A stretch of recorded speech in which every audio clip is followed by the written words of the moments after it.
Hi YouTube, how are you doing? I'm Meghnad and you are here for the first edition of Know Your Candidate. And we have had this crazy idea that since so many of you were asking so many questions to us about how to vote, why to vote, who to vote for, which we are not going to tell you, and a lot of other things. So we thought we should do like a YouTube live session where we can call an expert and we will basically be talking about your questions, and we have identified certain constituencies from phase one, which we will be talking about the candidates there, some interesting things that have happened there, etc. First, I would like to introduce my guest here, or she can introduce herself. Right. Hi, I'm Prachi, and I work with this organization called PRS Legislative Research. We basically provide research support to legislators across the country. So we work with MPs and MLAs across all parties, and the idea is to provide research support to them on anything that they might need help with when it comes to their role in Parliament or in a state assembly. So starting from analyzing bills to analyzing budgets of various ministries, and any analysis on any policies. Another thing which we also do is track the functioning of Parliament, and the idea behind that is to just ensure that there is enough transparency when it comes to data around Parliament or all the work that happens in Parliament, and then the rest is up to the audience to see all this data and be a judge for that. Absolutely. And so, guys, I would love it if you would comment. We have already started getting comments, and I am Indian. I am going to talk about Nagpur. Definitely, that's on our list. So basically, Prachi's role here and her organization's role is to provide data so that you can make the proper decision. Right? And PRS, I should reiterate here, is a non-partisan organization, so they do not give opinions. So if you ask us what is your preferred candidate or who do you, whether the performance was good or bad, we will not tell you. Rather, she will not tell you, maybe I will tell you, but we will take a call on that. And basically, we have short you bunch of constituencies, but what I want you to do is if you are voting in phase one, please tell us your constituency so that Prachi can look up the MP from that area and also give you the data there. There is Snigdha sitting way over there who you can't see, who is also going to look up some interesting things from the constituency and keep posting about it. So we shall begin. Yeah, let's begin. So for the first thing though guys, because this is the first time we are doing this, Prachi, can you just briefly and quickly tell us what is the role of an MP? I mean, why should these guys vote for an MP? Right. So there is a lot of different ideas that people have when it comes to what the role of an MP is. But let's just go back to how the Constitution looks at the role of an MP and what is it that they actually end up doing once they are once they've been elected to Parliament. So there are three major things I would say. One key role of an MP is to pass laws. The other is to hold the government accountable. The third is to also sort of look at what the finances of where the government is spending money and ensure accountability in that sense as well. So, like I said, three things, but conceptually, if you want to understand, there are two aspects to this role. One is your legislative role and holding the government accountable. The other is the representative part of an MP's role that's there, based on which they usually get elected. Now, typically it's also a job for us as citizens to be aware of what an MP's role is and understand that what are the grounds on which we elect an MP. So typically we would see that a lot of discussion is around whether the MP is seen in the constituency or not, whether there has been a lot of development work has taken place, or the MP has sort of funded any projects or not. That is not what the MP's job is. That is typically the job of your local government, your district collector, to implement these projects. Your MP's role is more on a macro level to represent your interests, perhaps at a national level, to ensure that the kind of policies the government is framing are rightly framed or not, whether the laws that they are framing, which affect us on a day-to-day basis, whether those are rightly framed or not, and whether where the government is deciding to spend money, are they efficiently spending that money or not? Right. So these are some larger questions that the MP has to think about and sort of raise in Parliament. So it's not a lot to do with local constituency, right.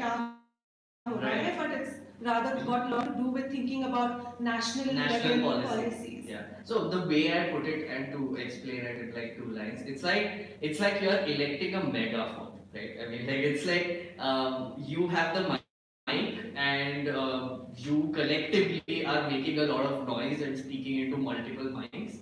The job of an MP is to be that loudspeaker who is going to speak in that forum, which is the parliament, right? Job is to understand the problems of the constituency, right? And listen to people and take their problems and their issues to parliament, right? So that is one part, like I said, that's just one part where you represent the interests of your constituents. But there might be other national issues which may not be affecting your constituency, but you still want your MP to sort of raise his voice or sort of, be able to intervene and make the right kind of interventions in parliament as well. So it's in some sense, I think as citizens we need to not be that selfish, if I may say so, that think about that, the MP's role is only limited to whether he's raising issues from our constituency or not, but he's being elected to the level where he's getting elected to. His role is much larger. He also has to participate in, say, discussions. So say if we look at the legislative engagement role that they have, an MP may have to participate in, say, something like a bill which looks at regulating atomic energy, to looking at electricity, to looking at women's reservation, to looking at defense allocations. Yes. So it's a wide range of things that MPs having to look at. So when that is the primary role that they have to do, but every time the elections come around the corner, and for every MP to get re-elected, it all just boils down to whether he's come to all the local events or not, whether he's implemented projects or not. It just, the incentives get very skewed for them to perform well. Right. So so guys, so I have worked with multiple MPs, and I know what she's saying, because so it's really funny sometimes when I was I he would get calls like मेरे घर पे light चले गए हैं, something like fix our road. MP's intervention would be to sort of raise that issue in Parliament, that one needs to think about electricity supply in, say, rural areas of the country or in particular zones, or think about, say, what is the government thinking about improving infrastructure in these things, as opposed to, making a call to the local discom and saying that inke ghar mein bijli lagwa. But that is essentially what they end up doing, because then otherwise they don't get votes. So, yeah, so basically we are going to talk about the job of an MP, right? But what we are going to do is, over the last parliament and doing things. So phase one of this election, which is happening right now, and you guys are giving a lot of about those constituencies, definitely. So we have, 90 constituencies going for elections across 20 states, which is crazy. And also, we cannot take all 90 states. I must mention that will be too much. So we will take a few of them, right? So, but to begin with, let's start with Bastar, right? Bastar in Chhattisgarh, because I'm taking this constituency for a few reasons, right? One, today, just before we started this live, there was an attack there, which was like an MLA, the sitting MLA from Dantewada was killed, who was from the BJP, and along with him, a few security forces were also killed in an IED blast, right? So we are going to talk about Bastar right now, and we will see what is the performance of the current standing MP from there. Right. So who is the MP? So the MP is Mr. Dinesh Kashyap. He's from the BJP, and this is his second term. Okay. So just for everybody to know, we have this on our website. You'll find something called MP Track, which helps you immediately get data on who your MP is. You just have to enter the name of your constituency or your PIN code. So you'll get all the details. So just to briefly, quickly go over some of the things, the MP's attendance is at 77%, which is slightly less than the national average, which is at 80%. So he Right. seems to be attending regularly. The number of debates participated in is quite low. Right. So he's participated in 6 debates, and the national average is at 67. Right, 67, okay. The number of questions also that he has asked in Parliament is 7, as opposed to the national average, which is at 293. So Okay. it's fairly low. So low, yeah. Yeah. And one of the other indicators we look at is private member bills, Yeah. which is essentially, if I can just explain what a private member bill is. In our parliamentary system, only usually the government can pilot bills. Now, sometimes it so happens that there are certain things where there are gaps when it comes to the regulatory or the legislative space. So an individual MP on their own can sort of bring that to the notice and sort of bring in a private member bill. And it's just a way for an MP to highlight that, okay, I think that there is some sort of a legislative gap that exists, and the government may want to sort of fill that gap. So Dinesh Kashyap, who she mentioned, has now been replaced by his brother. His name is Baidu Ram Kashyap. He is one of the candidates from BJP who is standing this time. Right. So essentially, this MP's performance will not matter anymore, essentially. But what is interesting is let's see if I've read like a bunch of reports, right, from Bastar. Obviously, Naxalism and Maoism is a big problem there, right, which is one of the big issues. But there are other, of course, issues which are very root issues. So let's see if he has actually raised them over the last 5 years, right? So from what I've understood in Bastar, the basic issues are land rights of tribals. That is one big issue there, right? And other than that, employment is a big issue. Yeah, so those are the two, and of course, Naxalism is also like one of them. So if I look at some of the debates where he has participated in, they mostly relate to providing railway facilities in Bastar district, more providing certain kind of infrastructure, basically road construction in Bastar, connecting it with the neighboring states. So it's mostly to do with infrastructure projects in the area, help with the connectivity. So that's mostly been the debates that he has participated in. Okay. So Shreyas, hi Shreyas. So Snigdha is putting the link of MP track right now. The data she's getting, you can also look it up. You can look up the data of your own MP and your own constituency from PRS's website. Okay. So and guys, I'm getting a lot of constituencies. I get it. All of you want to know it. There are a few that are going for elections right now, and if you are voting in phase 1, please keep it restricted to that. So I'm going to pick one of them which is now going for elections, and that is Nagpur. Yes. Okay. So I Am Indian has asked Nagpur, and 2 other people have asked for Nagpur. A few have asked for Meghalaya, which we will talk about. There are a few for Andhra also, which we will talk about. I think Guntur we were going to mention. So Guntur, Aisa Pallava, we will talk about Guntur definitely. And there is so Mumbai is not going for elections in this phase. No. They will be going for elections later. Hyderabad is also not right now. So guys, can you please restrict it to phase 1, please? But okay, so let's start with Nagpur, right? Right. Also, I have to mention, I am from Nagpur. But guys, I have changed my constituency this time. I'm now voting from Delhi. Okay. So Nagpur's MP is Mr. Nitin Gadkari. Right. We don't have any data on Mr. Gadkari because he's been a minister. So you have to understand that the role of an MP and a minister who is now a part of the executive is different. So when we look at an MP's performance, we don't look at minister because they are not participating in parliament as an MP, but the role is changed and they are part of the executive now. However, considering that one of the ministries Mr. Gadkari is heading, one of them is the roads ministry. Yeah. So like I mentioned earlier, one of the role of an MP is to also look at financial spending and see what happens with that. So we had actually also looked at the spending of the road ministry and see what they've been doing in the past few years. Interestingly the spending of the ministry has increased quite a bit in the last few years. Okay. Let me just. But okay, so I have to ask you, interrupt you and ask you a question. For instance, I have data of, say, for instance, construction of highways. Right. Now, because this is a minister we are talking about, can we attribute the performance that he has done as a minister also to his performance as an MP, or there must be a disconnect there, right?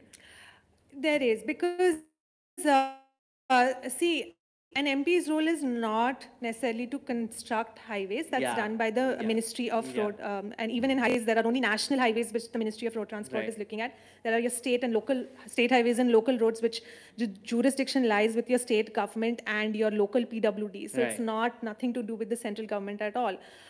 So it's not anything. It doesn't relate to his role as an MP, but it's largely in terms of what he's exercising his role as a minister with the executive. Yeah, absolutely. That makes sense. So basically, there is a quote that I have about what Gadkari has. No, not the quote. So there is a IDFC Institute quote. Basically, Ruben Abraham, CEO of IDFC Institute, he said Gadkari's key strength is that he is able to bridge the gap between the crafting of policy and its implementation, a common problem in India, right? Again, this is a quote, not an opinion. But construction of highways has apparently touched an all-time high right now, which is 6,029 kilometers. During 15-16, I have that data. It's increased quite a bit. Yeah.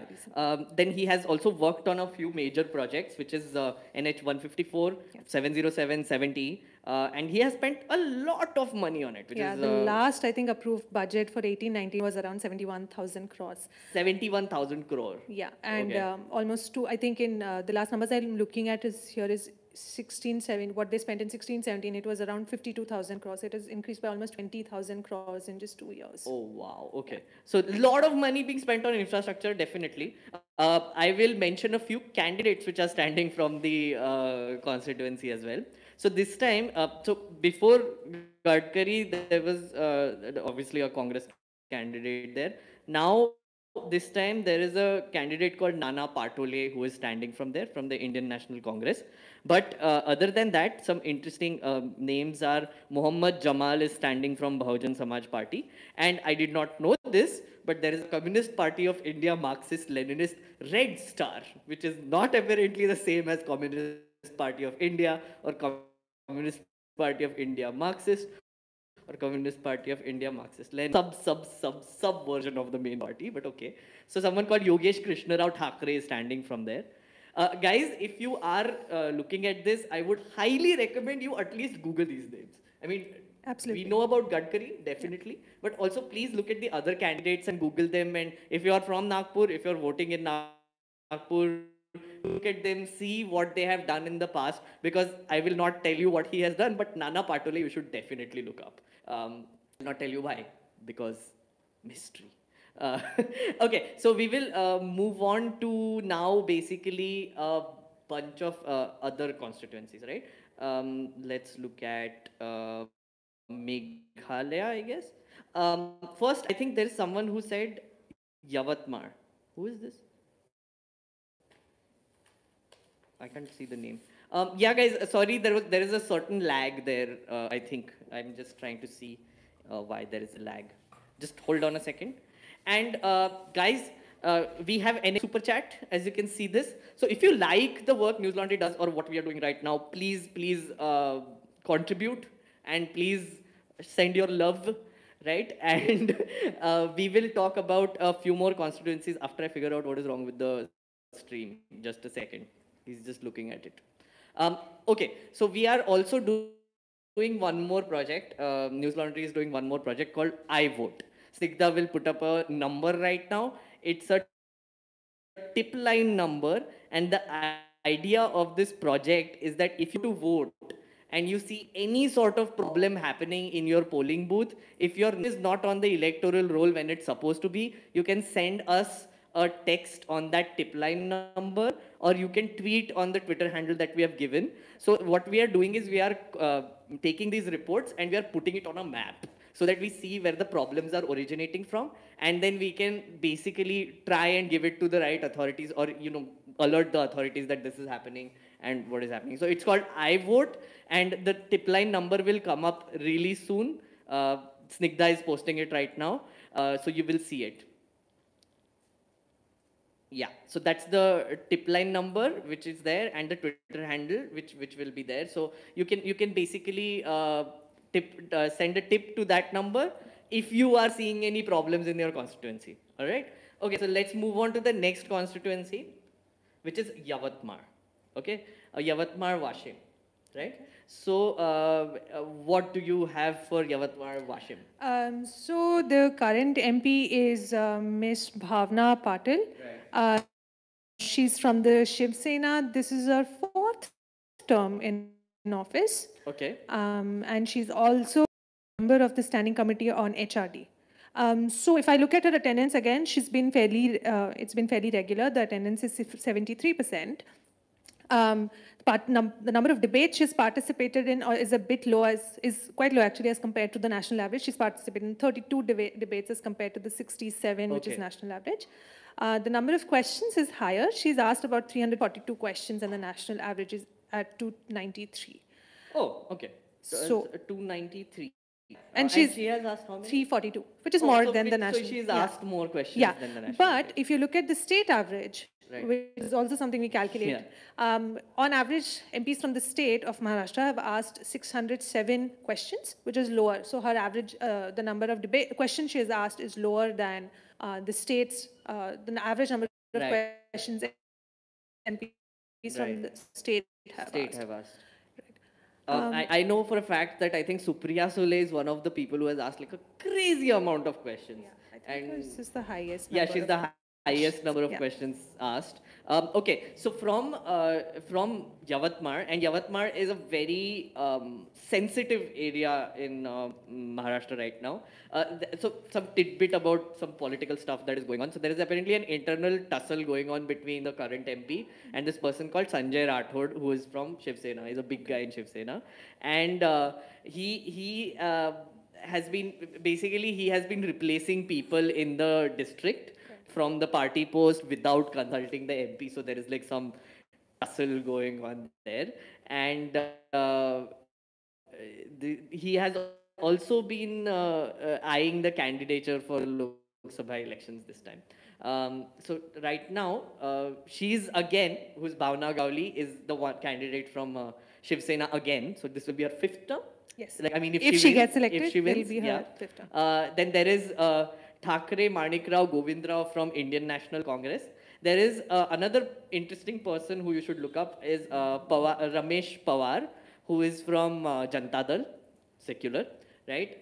There is also, who is there? There is Arun Sakharam Kinwatkar, who is, you can ask whether she has raised the problem. So one of the biggest problems in Yavatmar is, of course, there is a giant farmer distress problem, right? Yeah. So News Laundry recently did a report on this. So Pratik Goyal, our reporter, went to Yavatmar, and he saw that a village from there, which has traditionally voted for BJP and will continue voting for BJP, is basically cursing them, but they will continue to vote for them. I don't, like, you will have to read the story to understand why. But even he pointed out that there's an immense water scarcity in Yavatmar right now. Okay. Right? So has she raised anything about water scarcity? Let me just check. If, so just coming back to your agriculture distress, she has raised a lot of questions related to agriculture, in the agriculture sector, into like supply of seeds, sort of subsidies that are given to farmers, looking at fertilizers and pesticides, what are the subsidies with that? So she has raised those kind of questions. I'm just trying to look up questions related to the Ministry of Drinking Water and Sanitation. Okay, so till she looks it up, I will tell you something more about Yavatmar. The Prime Minister Narendra Modi basically has launched a bunch of development projects in Yavatmar currently, right? So he has inaugurated an Eklavya model residential school at Nanded, and he has also given some funds under Pradhan Mantri Kisan Krishi Sinchai Yojana to irrigate 7,000 hectares of area around Dhule. So there is a, seems like they have a bunch of focus on this area. I'm not entirely sure if maybe it is the result of, you know, probably her raising it or her being in parliament for so long. Could be. Could be. That's something we have to figure out. But did you find it? Yes. Apparently, so actually, she has raised the issue around supply of drinking water, shortage of drinking water supply. Multiple times she has raised questions on Right. it. Even the declining groundwater level in urban areas, in certain areas, she has raised that question. Also, contamination of groundwater. So she has raised questions around Right. that as well. So Right. it seems Okay. like So she has basically been aware of the problems there, and she has raised questions on it. yes. So tell me something. When you ask questions in Parliament, and the ministry has to respond, right? Like The minister has to the minister and the ministry has to respond. Yes. Do you see like basically? But what I want to get to is basically the difference between an RTI and a parliamentary question. So Okay. if a citizen asks a question via an RTI, of course the ministry is also supposed to respond. But what happens? Is there a more weightage given to MPs, RTIs? How is it different? So see, when a minister is responding to a question in parliament, it's all public information. Right. So the way data is disseminated as opposed to an RTI is like I am as an individual, I'm filing a question and I'm getting the response to it.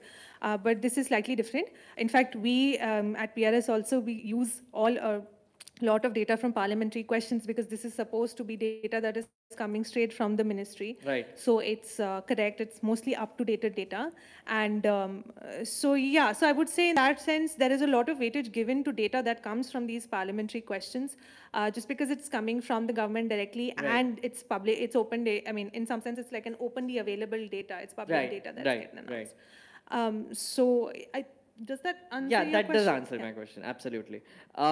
Okay, so there are a few people who are asking a few more. So, okay, let's move on to, I think, Meghalaya. So, Garil Ryan, I'm not sure if I'm pronouncing your name correctly, but Garil Ryan has asked about Meghalaya multiple times. So, I'm going to look up Meghalaya now. Okay, so we have some information from Tura. Right? Okay, so Tura is one of the most interesting constituencies that are going for this election, and I have actually listed it as one of those. Right now, Agatha Sangma from the National People's Party is contesting from there. There is Mukul Sangma from Indian National Congress, and there is Rikman Gare Momin from Bharatiya Janata Party, right? So what can you tell us about Tura? Current MP? So the last MP was Conrad Sangma. Conrad Sangma, yes. Till he got elected as CM. the CM of the state. I do have some of his participation data. I think you can tell that because Sure. So Conrad Sangma, for the viewers, he's now the Meghalaya CM, Right. and he used to be an MP. Yeah. He has resigned, of course. So now his sister is who is now contesting. Yeah. Yeah. So the seat, I think, got vacated. He vacated it around September of 2018. So I think the seat has been vacant, and it was his first term. Right. His attendance was a bit low. It was 48%. Right. He's also participated in lesser number of debates as compared to the national average, which is Right. 5 versus 28, which was the national average. The number of questions also he had asked. And just to tell you that this is because we are only looking at data from 2016 to because his term started in 2016. Yeah. And he resigned in 2018. 18. So it was just a 2-year data. So the numbers are a bit lower. That's why, because the average is. So maybe it would be not reasonable to compare it with. Yes, other and I people think also his attendance is 0% in budget session of 2018 and monsoon session of 2018. Because he was campaigning, I'm guessing. And he got elected. So they also have the option of retaining the seat, holding on the seat for a few months till they have to resign. Right. So I think that's why we see that there is zero attendance in some of the sessions. But he's also raised he's participated in certain debates such as floods that happen in the Northeast. Yeah. And National Register for not that I Citizens? see anything. No. Or has he participated But this in was the... This was around the time... Or maybe Yeah, before, yeah, around the slightly. time, Yeah, slightly around the time, but yeah, that's fine. yeah. I don't see anything, Has he, honestly. so okay, so the constituency's basically main issues are health and education, one of the things that, and there's a water crisis there, which is also one of the issues, and jobs, right? So has he like raised anything related to that? Not that I see much around water issues. I'm sorry, what are the other things you said? So there is health, education. So Right. So nothing really around that. Things he has raised on are around renewable energy generation around in that area, then sports infrastructure in the northeastern states, right. infrastructure connectivity, road connectivity with China. He has raised questions on arrests of Bangladeshi militants in area. Okay. Then funding around, of under NAREGA, um, and certain questions related to Right. mining, Right. to the mining sector. Guys, whatever she's reading out, it is happening from PRS's MP track, which Right. Snigdha has shared a link for, but she will share it again. So please look at the MP track and look up your MPs. Look up basically the all the data that she's reading out, and Yeah. any other constituency you're going for voting, going to vote in, those MPs you should definitely look up, right? So some other interesting information from the Tura constituencies.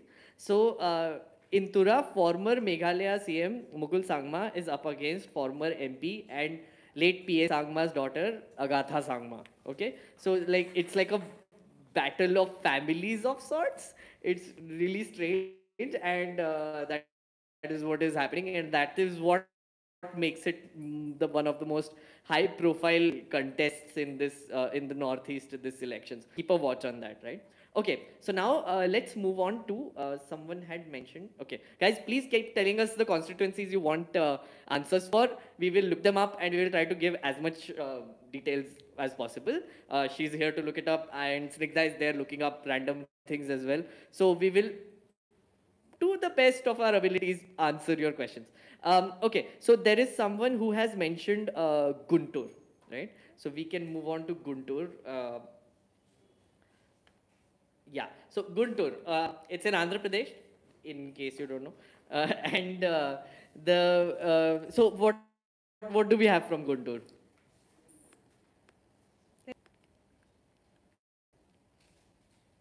Oh, so some information from Guntur. Chilsi pulls it up. 40 candidates have filed nominations from Guntur, so we don't have a whole list of it right now. Right now, BJP's Vallaru Jayaprakash Narayan is standing from Guntur. There is Congress, there is Sheikh Mastan Wali.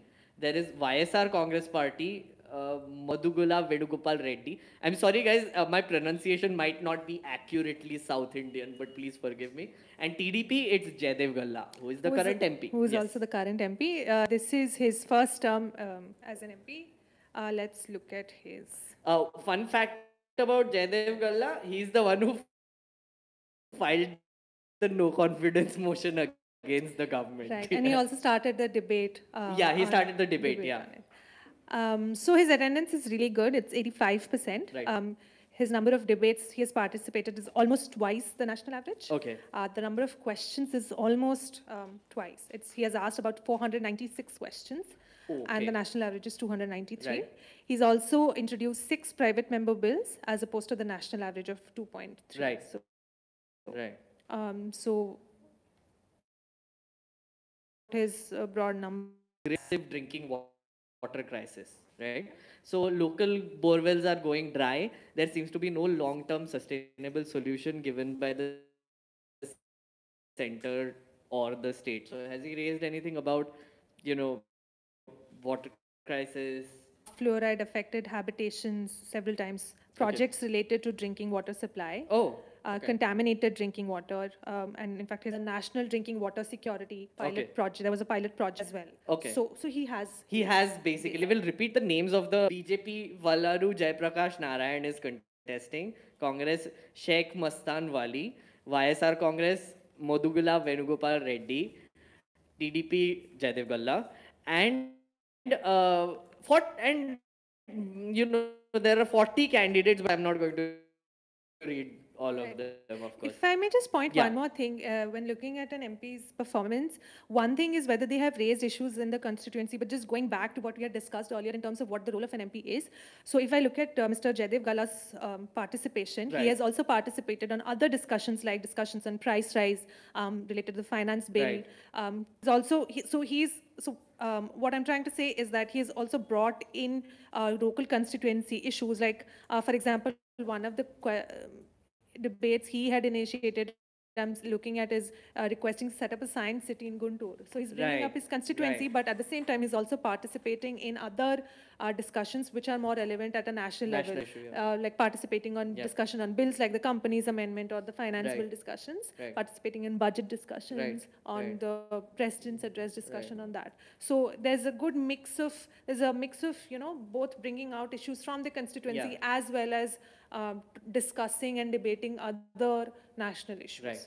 So, guys, when I was working for MPs, the thing we did with this, right? So, when you are raising national issues, for instance, he was talking on the finance bill, right? So, for instance, I was working with like a few MPs from the different places. So, when an MP is talking about national issues, they are allowed to bring in their constituency issues as well. Right. During the speech, they usually, talk about larger national issues, and then they move on to more micro issues about their constituency. Right, because it helps bring their own perspective from how they have seen the issue, certain issues affecting people in their constituency. So it helps to bring in that, perspective, or just bring in the anecdotes to sort of help bolster the kind of arguments that they're trying to make. Right, absolutely. Oh, that's great. Okay, so we have a few more. Saharanpur is, I think, going for elections also. So I think I will take up Saharanpur then. Do we have anything from Saharanpur? Yes, let me just pull it out. Yes, Saharanpur is going up for elections. So who has asked this? Just now someone has asked this. Shikari Shambhu Jr. Thank you, Shikari Shambhu Jr. I am going to look up Saharanpur right now. She's looking it up and telling you right now. Right. So the current MP is Mr. Raghav Lakhanpal, who's from the BJP, and it's his first term as an MP. Right. His attendance is fairly high. It's at 89%. Low, it's 58 as compared to the national average of 67, and much lower as compared to the state average, which is at almost at 109. Number of questions. So he's from UP. So yeah. The state, Saharanpur is in UP. Yeah, Saharanpur. Yeah. So that can happen. But he has asked a lot of questions. He's asked 358 questions as opposed to the national average of 293. Okay. The state average is fairly low there. It's 198 for the state. And what are the issues he has raised, Saharanpur? Let me just pull it out. But okay, so till she looks it up, I will also tell you the list of people who are standing from there. So Raghav Lakhanpal is recontesting. No, I'll just look it up. I'm looking at, these are old candidates. I will just tell you how he won, because that is the information I have right now. Raghav Lakhanpal, basically his victory margin was 65,000 votes against Imran Masood of the Indian National Congress. Okay, so it is going for voting on 11th, which is 2 days from now. So please look up this constituency. Please look up Raghav Lakhanpal.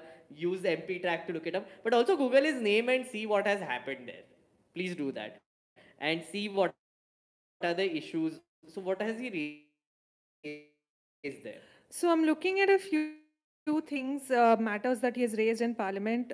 So one of them is setting up an airport in Saharanpur district, including Saharanpur in the list of smart city in Saharanpur, checking the illicit trade of meat in Saharanpur district. Okay. And including Saharanpur in the national capital region. Okay. So a lot of issues around. Guys, we are really sorry for the lag. There is some internet troubles here. We are really sorry for that, but we will have to figure it out and fix it. So apologies. So we will fix that next time. Definitely, we did not expect this much of a lag, to be honest. So basically, there are some other constituencies which people are asking about. Again, guys, we are looking at phase one. Please limit it to phase one. I will not answer random things. But to tell you what we are doing, we are going to be live with people from PRS. Prachi might join us again, might not, but I hope she does. And we will be doing this 2 days before every phase. All 7 phases. So we will be talking about other constituencies from the phases you are mentioning, like Bombay and even Delhi and other Chennai. We are going to do that, but not today because we are dealing with phase one. Okay. And to repeat, we are doing this other project called iVote. So please, there is a tip 9 number which Snigdha will share right now. If you have any problems voting day after tomorrow, please send a text on this tip line.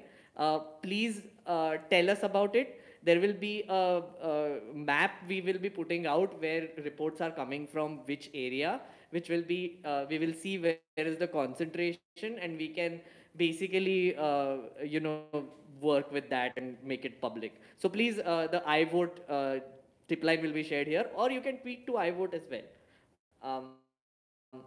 Okay, so we will move on to one more constituency, and I think we should end with that Sure. because we are running out of time.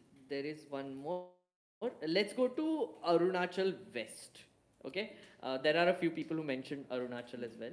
So we can Rijiju is from, right? So again, Kiran Rijiju is a minister. Right. He's the Minister of State for Home Affairs. Yeah, and his data will not be maintained because he's a minister. But can you also like tell us why the data is not maintained for ministers? They are not participating in the House as MPs, right? Right. So that's why, that's the simple reason why Yeah. we don't look at, they're not participating in debates and, Right. I mean, they're not participating in debates on their own. Everything is as a response or as a part of the executive. So Right. that's why we are not looking at their data. They're not Right. asking questions. Right. They're responding to They're questions. responding to questions. So that's why we are not mapping their data. Right. There are some MPs who were MPs for part of the term and then they became ministers later. So you would find some data for those MPs for the part of the term that Right. they were MPs, but later you won't find that data. Right, right. Okay, so so basically what she's also trying to say is that if you look up Prime Minister Narendra Modi's profile on their website, you will find no data because he's the Prime Minister and he answers questions. He does. Right. So Yeah. just also it's like so when we are looking at data related to, for example, attendance as well. MPs go and sign the attendance register, and that's where we get the attendance data from. Ministers don't sign the attendance register. Like I said, they don't ask questions or introduce any private member bills. They introduce the pilot bills through their ministry, Right. and they are representing the government in all these debates. Yes. So that's why we are not. Okay, yeah, absolutely. Some interesting tidbits from the constituency. So the people who are contesting is Tapir Gao from BJP, Nabam Tuki from Indian National Congress. I think Nabam Tuki was a old MP as well, as far as I remember. Kyoda Apik from NPP and Yomin Nyokir Kara from AIFB. Okay, again, sorry about the pronunciation. I might have mistakenly pronounced it wrong, but please look up Arunachal West. You will see a list of candidates there. So apparently, recently 1.8 crore cash was seized from the Arunachal CM's convoy recently. There's that. And apparently a church body had done a prayer to vote for the Congress candidate, which is Navam Tuki, and then they had to they had to withdraw it because the show cause notice was issued by the election commission. So again, an interesting interesting constituency to watch out for. But the issues that are raging there right now are matrimonial choices for some reason, and okay, that's all I have for now. That's all the research that my team gave me. But yeah, you Right. wanted to... So Nabamtuki Yeah, was yeah. actually the CM of Arunachal earlier. Oh, right, right, right. Yes. And Yes. just to give a sense of what the ministry that Mr. Riju has been a part of and the bills, so one of the bills that his ministry has piloted is the Citizenship Act, the Oh, yeah, Citizenship yeah, Bill, yeah, yeah. Citizenship which Amendment Bill, seeks yeah. to make certain illegal immigrants belonging to certain religious communities, Sikhs, Yeah, Buddhists, from countries like Afghanistan, Bangladesh, and Pakistan eligible for citizenship. right, And that has been a lot around in the news, especially in your bordering states, especially states that are bordering right, Bangladesh. right. The other thing I just wanted to highlight is we also looked at the expenditure that the ministry has. Yeah, Majority of the money they're spending on is on police, yeah, which is roughly to the tune of 88,000 crores. yeah. So the total expenditure of the ministry is around 1,07,000 crores. Okay. Most of it which goes towards the Central Armed Police Forces. Yeah, Central Armed Police Forces, right? CAPF, The yeah. CAPF, yeah. Okay, I think, okay, guys, yes, I know there are many, many more constituencies. So what I will do is, Prachi, can you just quickly to end give some other resources that you know of which people can use this election? Like, of course, there is MP track. Yeah, MP track is easy to use because it also helps you get, I mean, like I was discussing, I mean, the way I was mentioning that you can compare certain key indicators with Yeah. the national average and the state average to get a sense of, okay, if a person has participated in 100 questions, raised 100 questions, is that a good figure or a bad Yeah. figure? If you just Yeah. generally want to yourself are a good source to just go and get a sense of details of, so for example, if you just enter any issue that you're interested in, or if it's, so say for example, I'm interested in understanding water scarcity in, say, any of the northeastern states, Right. I just have to plug it in the question sections, and all the questions Yeah, related to that yeah, will pop up. yeah. So I can see who all have raised these kind of questions, Right. what the question was, and what the response was. Right. So actually, the Lok Sabha and the Rajya Sabha websites are great Really resources for good, yeah. data in that sense as Yeah. well. If you're a bit lazy, then the PRS MP track is, because we also link the questions to these, yeah, to yeah. the. You also have yeah. links to speeches also for some Yes, people. we'll Yeah, link I saw some that. speeches, the debates as well. We link them Right. to. We also link some debates on some bills to, or some issues to the YouTube links as well, so you Right, can actually right. go So and you see can the go and debates see that. online. Okay. The other thing you should also look at. So I've been actually using this a lot because I thought it was really useful. Is India Today is doing this excellent visualization of the phase-wise. There's a map with like phases, and you can look up the candidates, etc. They're updating it very frequently. Hindu is also doing it, but they're really slow. But I think India Today by far I think is doing a better job of it. So please check that out. There is an India Today resource, so that is really good. If you haven't applied for voting yet, you should go to NVSP and apply. I think some later dates are still open Yes. for I think voting. towards the ones which are going in elections end of April or early May. Yeah. So they're Some of still them are open. still So if open. you are voting in the later phases of, I think after phase 4, so phase 4, phase 5, phase 6, and phase 7, then please go and register and please vote. NVSP, go there and do it. And please check out all the resources that we have given you. Absolutely. And we shall see you next time. We will see you on, wait, what is the date? So the next phase is happening on the 18th of April. We will see you on the 16th. So bye bye.